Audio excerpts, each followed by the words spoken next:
On the spot news media, we got the latest news. We don't care about the views, we just representing right. Put local news internationally every night. On the spot, wave that Jamaican flag from left to right. Let's get it right, y'all know the type.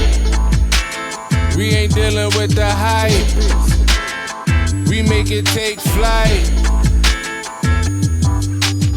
Yeah man, my viewers and subscribers, what GvN.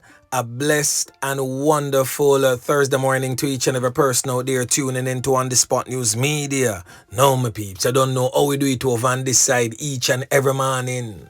We have to give thanks and praise to the Most High Creator for the preservation of life, because life is indeed the greatest. So in the morning, my peeps, I have a few stories to share with you, the regular members of Chan Public and also members of the diaspora. So please like the video, share the video, watch the entire vlog so you can get a full understanding and a better appreciation of everything we're going in Jamaica. So just before we get into this morning's set of stories, it has been brought to my attention that many of the regular ones and ones them out there is subscribing to the wrong channel for the cartoon channel. Now the cartoon channel, again, it's presently on your screen. And to find the cartoon channel on YouTube, because it's a young channel, meaning that it just push out in the streets, you have to put the @ so it can bring you directly to that or to this particular channel. So the @ as it is on your screen, in the streets, JA, streets with a Z or a Z. In the streets, JA. So the @ in the streets, JA. You should see this particular channel come up. So just make sure, so whatsoever it is that you're subscribing to is exactly this. So go over, subscribe to the cartoon channel. I've already dropped 3 episodes from season 1. I will be uploading again on Friday. So for now, I will be dropping 2 per week. One on Tuesday and the other on Friday. So go over and subscribe if you have not done so already. So I could get on into this morning's set of stories, my peeps. So the first thing that we're going to talk about, a massive gun fine at the Tivoli Wharf again. Not Tivoli in terms of it's in Tivoli, but it's just right across from Tivoli along Industrial Terrace and also along Marcus Garvey Drive. For the older folks, right which part free zone used today. Yeah, man. So the government is calling it the biggest gun shipment bus in the history of Jamaica. Yeah, man. So a serious business going on there. Now, that wharf has always been a wharf where a whole heap of them type of thing there come true. We have seen it happening over the years. Years upon years upon years it continues to happen. So I'm going to give you a full rundown on the wharf there. But before that, I'm going to get into this. So the police are expected to provide a more accurate count of the illegal weapons seized over that wharf a day or so ago. And as I stated earlier, law enforcement has described it as the largest seizure of illegal guns and ammunition in Jamaica's history. So multiple law enforcement sources disclose that at least 220 illegal weapons, mainly pistols, just a few high-powered weapons, and thousands, over 10,000 assorted rounds of ammunition was seized at the facility. Now, the guns and ammunition were intercepted by members of the security forces and the Jamaica Customs Agency inside an industrial-sized water heater at a warehouse and industrial terrace in the Kingston Western Police Division. It's believed that there were 4 other water heaters in the same shipment, which of course originated from the United States of America. So sources close to On The Spot News Media would have suggested that the number of firearms intercepted is being anticipated to surpass the figure of 220, while the amount of ammunition is expected to exceed 10,000 rounds. So it is the second major gun find by the security forces and customs agency in that particular facility within 2 months. The last one was 24 pistols, 6 rifles, and 102 rounds of ammunition and 32 magazines. And that took place on the 18th of March. And that was confirmed by the police. So that particular Wharf, my peeps, is a little problem place from as far back as I can remember. Because in the inception of that Wharf, Tivoli gunman them used to control it. You had a Tivoli strongman, presently on your screen known as Splicer. He had an import license and he was one of the major gun player in Jamaica.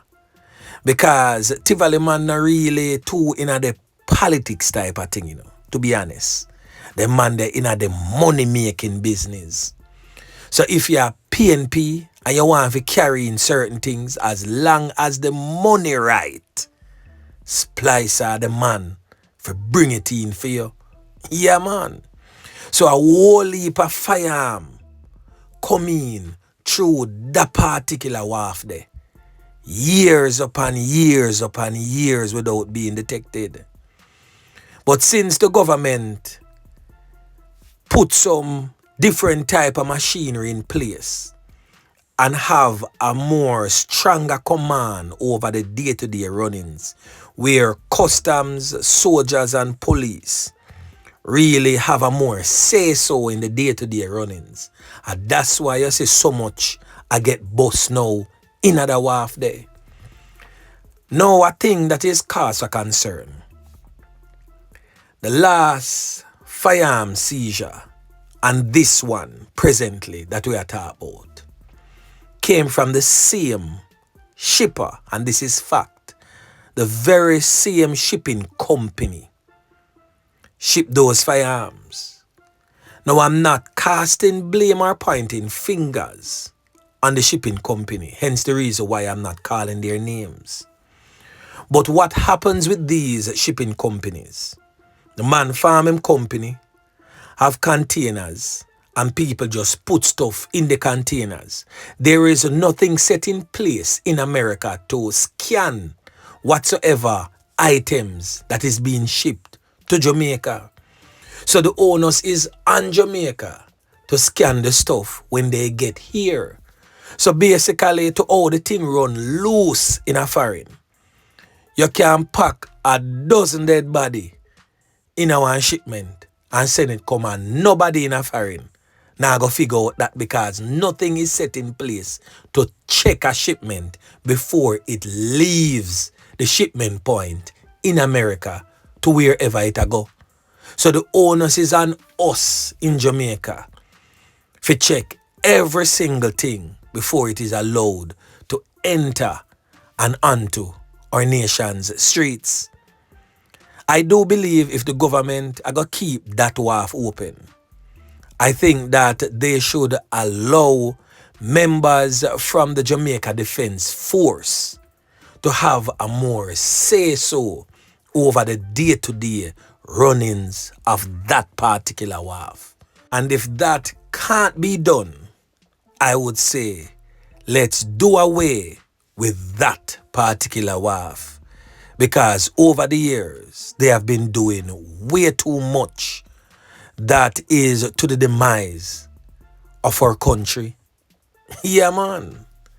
Now I've also seen an article being circulated all over social media, which states that at least 2 PNP activists are under investigation for attempting to smuggle the 220 weapons into the island ahead of general election. I have not yet confirmed any such investigation being led by the Jamaica Constabulary Force. But one thing I can tell you, On the Spot News Media will stay glued to this one and update you in subsequent newscast. Yeah, man. So anyway, make we continue. Now the next thing that we're going to talk about, my peeps, is that fatal knockings and clappings are going down. So we are going to zero in on the month of May. The Commissioner of Police, that's Dr. Kevin Blake, states that fatalities are down by at least 70% in the month of May on a year-to-year basis. He made this revelation while speaking at the Jamaica Police Federation 82nd Annual Joint Central Committee on Tuesday. The police commissioner further revealed that since the start of the year, overall the country is now recording a whopping 43% drop in fatalities. Dr. Kevin Blake also hailed the policing efforts of rank and file members in the Jamaica Constabulary Force, JCF, success for bringing down the country's fatalities. Boy, may I tell you, historic. But anyway, listen to what Dr. Kevin Blake has to say. As at today, May 27th, we're seeing 37 murders compared to 110 last year, the same time. And what is profound about it is that if you look at the statistics over the last maybe a decade, May has always been a high crime month. We have studied it. We tried to understand what is it that caused May. And so we do a lot of things to try and change that, but nothing changed. But this year we decided that we're going to take a different approach. There are several theories that we had. And so we applied ourselves. I know the work towards it started from as early as February this year in looking at May. And so May last year was 134 murders. And today we are seeing 70% less murders in May this year. I think we do not celebrate our successes enough. We don't want to be complacent, as the chairman rightfully say. Whatever success you enjoy now, you're expecting more after that. But we don't stop and smell the roses often enough. As of today, we are experiencing a 43% reduction in murders. 43% reduction. February of this year, we celebrated the lowest month in, and we say 25 years because it's 25 years since we started collating data like this. And when I did my check, beyond 25 years, we still hadn't had a month as low as February. April quickly broke February's record. The first quarter of this year is the lowest quarter we've seen in 25 years. So data from the JCF shows that up to May 24, we now stand at 269 fatalities that had been committed in the country since the start of the year. And that's 199 fewer than the 468 recorded in the corresponding period last year. So I don't know about nobody else, but this is definitely a very good look, heading in the right direction, might I add. So the St. Andrews South Police Division continues to lead the country's fatal knockings and clappings rate with 36 fatalities since the start of the year. The St. Catherine South Police Division follows in second with 24 fatal knockings and clappings. So whatsoever you do, JCF, continue to do it, because back in our days, all places like Moby and Clarendon and Westmoreland would have been on top of the fatal knockings and clappings chain. Yeah, man. So now we are going to hear from the Minister of National Security, who states that Jamaica is on track to dip below the average regional fatal knockings and clappings rate. Yeah, man. Now, Dr. Chang comments follows the data from the Jamaica Constabulary Force, which shows that up to May 24, 269 homicides have been committed in the country. And that's 199 fewer, as I stated earlier, than the 468 recorded for the corresponding period last year. So we're going to hear from Dr. Horace Chang as he weighs in on this latest revelation. Now listen. If we extract where we are today in murders for 2025, if we maintain, if the Jamaica Constabulary Force maintain that level of success in disrupting the killers, it is currently 10 per 100,000. And I want every police officer to listen to that, and I repeat it. If you maintain this level of success, you will have 10 per 100,000, which will be one of the lowest in the entire Caribbean region of homicides. 10 per 100,000. 10 per 100,000 were the lowest in the region. The average for the Caribbean and Latin America is 16 per 100,000. You're coming from a high of 63 per 100,000. I think the biggest symbol of success, of increased trust between the police and the public, is that last year, Dr. Taylor, you should note, because you're going to the academic side, the police recovered 894 firearms. This year they're going to rate, I don't know the exact number today, they will exceed 1,000 at the rate they're going today in seizing firearms. It tells me that without even asking the commissioner, that what we're getting is increased support from the public to go for firearms and therefore for other evidence. That is a critical element because I begin to show that trust has returned. It's a big issue until now, and seeing it return, please not just the government and myself, but just come here and speak publicly of it, because it means that Jamaicans are beginning to appreciate the work of the police, but to restore trust in them as we proceed. So the next thing that we are going to talk about, my peeps, is an update. An update surrounding the fatal knockings and clappings of a man that took place along Tavern Avenue in a community known as Tavern in the general Papine area in St. Andrew, and not Lawrence Tavern as was previously reported. So that fatal knockings and clappings was caught on CCTV footage where two men were seen in a lane having a verbal turn, physical confrontation, when a man who is said to be a licensed firearm holder pulled his weapon from his waistband and fired 2 shots into the head and body of the now deceased man. Now, that fatal knockings and clappings took place on Wednesday, right at 32 Tavern Avenue. So that's Wednesday, May 27th, 2025, sometime around 7:15 a.m.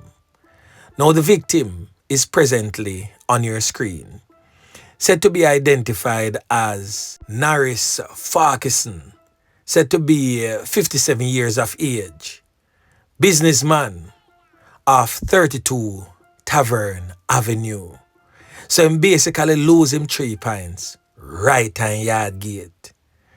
Now, the man in question that took his life is said to be identified as Ishmael Davis, but them call him Mark in the streets. What go on between them? Nobody not really too know, but to get to understand say is a long-standing dispute between both men.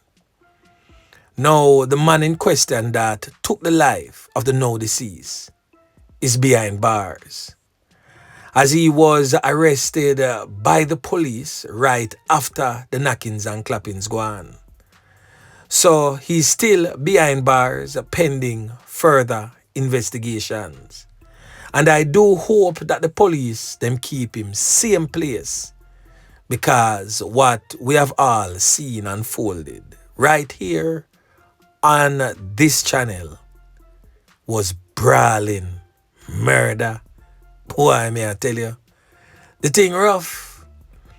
Now the next thing that we are going to talk about, my peeps, before we give a list of criminal elements that is deemed wanted by the police.